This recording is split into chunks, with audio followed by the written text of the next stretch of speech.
Bonsoir à toutes et à tous. Les points qui dominent l'actualité pour ce week-end.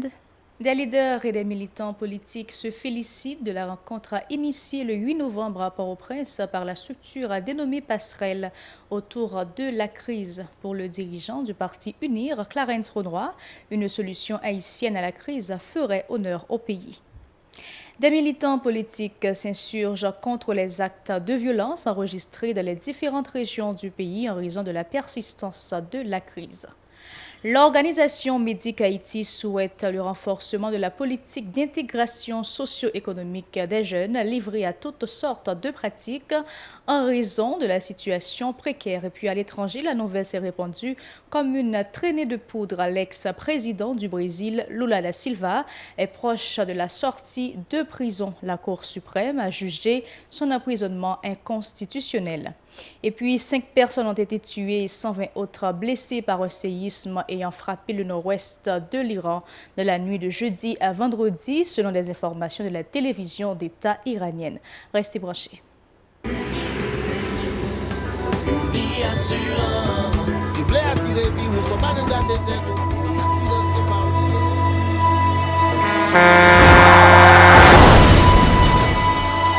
En général, moun pa reme pran assurance. Yo considéré que son l'argent rejeté. Et pourtant, l'argent assurance te doué dans budget ou à côté l'argent caille avec l'argent mangé. Li là pour les deux ou traverser un mauvais pas. Gardez tout à côté ou. Ouais comment gros problème qu'on entre sur moun sans attendre. Mandez Dieu pardon, ça qu'arrive au tout. Une assurance dit ou précaution pas capon. Les malheurs arrivés, les faux amis flair saison a fait comme si on pas de jambe connaît ou. Une assurance après rétaver ou pour le dire continuer vivre la vie ou quitter ce course là nan men nous. Uni Assurance. Vivez en toute assurance. Le leader du parti Union nationale pour l'intégrité et la réconciliation UNIR, Clarence Renoir, s'est félicité de la rencontre initiée par la structure dénommée Passerelle autour de la crise. Présent au lancement de ces consultations, M. Renoir a mis l'accent sur la nécessité d'aboutir à un consensus affirmant qu'une solution haïtienne à la crise ferait honneur au pays. Clarence Renoir, au micro de Mario Sylvain et Réguer Noël.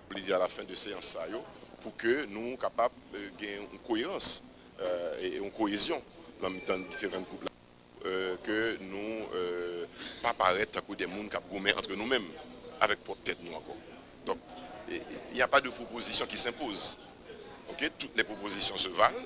Maintenant, une synthèse sous chapelle, sous chapeau passerelle là qui permet que nous jouions une meilleure essence dans proposition et qui pour permettre que la nation sorte dans la crise que l'il y a. Pourquoi pas que Haïtiens avec Haïtiens unis, nous ne pouvons pas avoir une union sacrée, nous sommes capables d'écouter tout le monde dans un seul sac, mais une union qui doit être faite comme étant tout Haïtien pour que nous reconnaissions que dans ce pays nous il faut nous réconcilier l'un avec l'autre, avec peut-être pas nous, pour nous unir derrière une vision de développement durable et de stabilité pour Haïti. Concernant la poursuite de la mobilisation à travers la rue contre le chef de l'État, Clarence Renoir n'y voit pas d'inconvénient.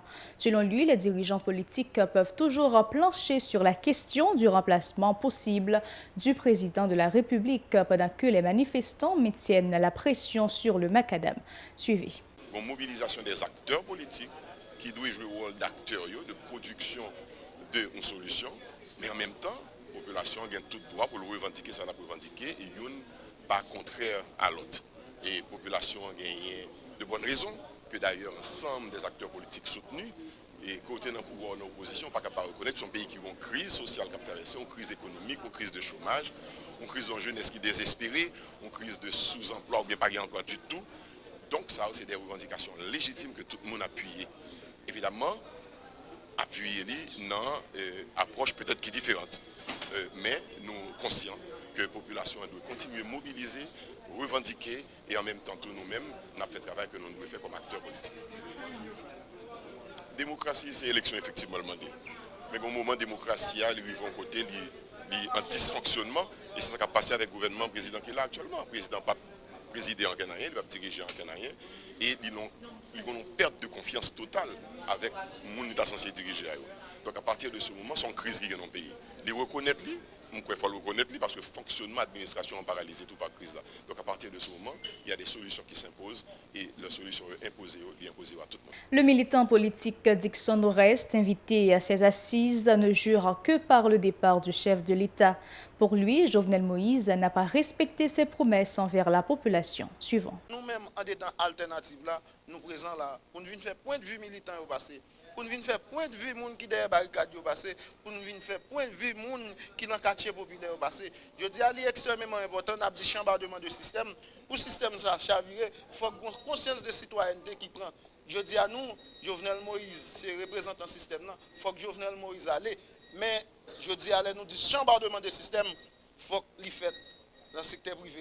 Il faut qu'il fait dans la classe politique, il faut qu'il fait dans l'administration de l'État, il faut qu'il fait dans le système santé, dans le système scolaire et dans le même secteur informel. Il faut qu'il fait pour les machins. Je dis qu'il faut que les machins bénéficient de chambardement de système. L'important, nous dit, si Jovenel Moïse parle, le procès sous massacre la saline pas capable fait. Et ils sont obligations sine qua non, il faut que Jovenel Moïse allait. Gon problème. L'école a plus passé 2 mois, elle pas fonctionner dans le pays. C'est ça que fait nous venons chita là pour nous sortir avec un consensus pour nous lancer bataille là. Des militants politiques s'insurgent contre les actes de violence enregistrés dans les différentes régions du pays en raison de la persistance de la crise. Selon Akaro, Nord et Samedi Simpson, plusieurs personnes sont déjà victimes de la situation intenable qui prévaut en Haïti, menacée par une catastrophe humanitaire. Pour sa part, Céliscar Jean-Élise se positionne contre l'idée de remplacer le président de la République par un juge de la Cour de cassation. À son avis, l'initiative ne va rien changer à la donne, arguant la complexité de la crise qui secoue le pays depuis bien des lustres. Il réclame l'implication des jeunes dans le processus de transition dans la perspective du départ du président de la République. L'organisation haïtienne qui travaille dans les domaines de protection sociale et du développement local, baptisée Médic Haïti, a dressé vendredi un sombre bilan de la situation socio-économique du pays. Cette structure encourage le dialogue entre tous les secteurs de la vie nationale afin de sortir le pays du marasme et soulager les couches les plus défavorisées. Ulysse Jean Chenet au micro de Nancy Constant et Joseph-Philippe François.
Par ailleurs, Ulysse Jean Chenet souhaite le renforcement de la politique d'intégration socio-économique des jeunes livrés à toutes sortes de pratiques en raison de la situation précaire.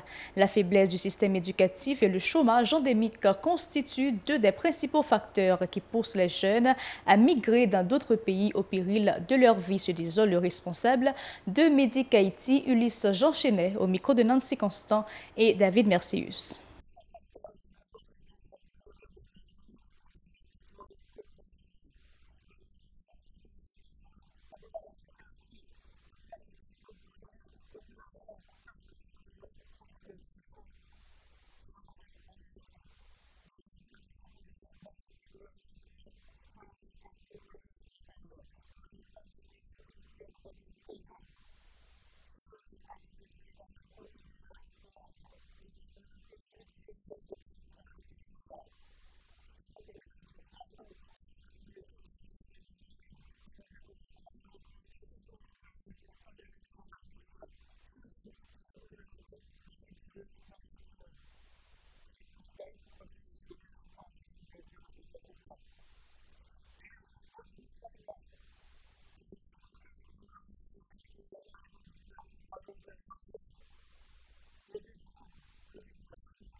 Il est venu le moment de vous présenter l'actualité internationale. Au Brésil, la nouvelle s'est répandue comme une traînée de poudre. L'ex-président du Brésil, Lula da Silva, est sorti de prison.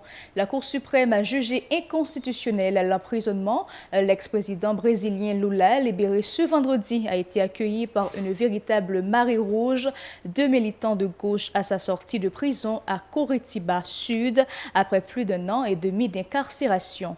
Luiz Inácio Lula da Silva, 74 ans, est sorti à pied du siège de la police fédérale où il était incarcéré après avoir été condamné pour corruption, embrassant chaleureusement des sympathisants et saluant la foule d'un point levé, ont constaté les journalistes de l'AFP. Toujours à l'étranger, 5 personnes ont été tuées et 120 autres blessées par un séisme ayant frappé le nord-ouest de l'Iran de la nuit de jeudi à vendredi, selon les informations de la télévision d'État iranienne. L'épicentre de la secousse initiale d'une magnitude de 5,9 a été localisé à 8 km de profondeur de la province de l'Azerbaïdjan oriental, à 120 km au sud-est de la ville de Tabriz, selon le centre sismologique de l'Institut de géophysique de l'Université de Téhéran. Elle a été suivie par 5 répliques d'une magnitude comprise entre 4,0 et 4,8 de la même région, selon les données de ce même institut. La population dans ces zones rurales de montagne est sortie de ses habitations après la première secousse. Toujours suivez-nous sur Facebook, Twitter, Instagram, YouTube et radio-télé-pacifique.com ou encore sur le Canal Plus, chaîne 182, Télé Haïti, New TV chaîne 54 et à Bamas, Nassau sur Kebo Bamas, chaîne 384. C'est ici que nous mettons fin à ce journal. Un plaisir de vous avoir informé sur la télévision Pacifique.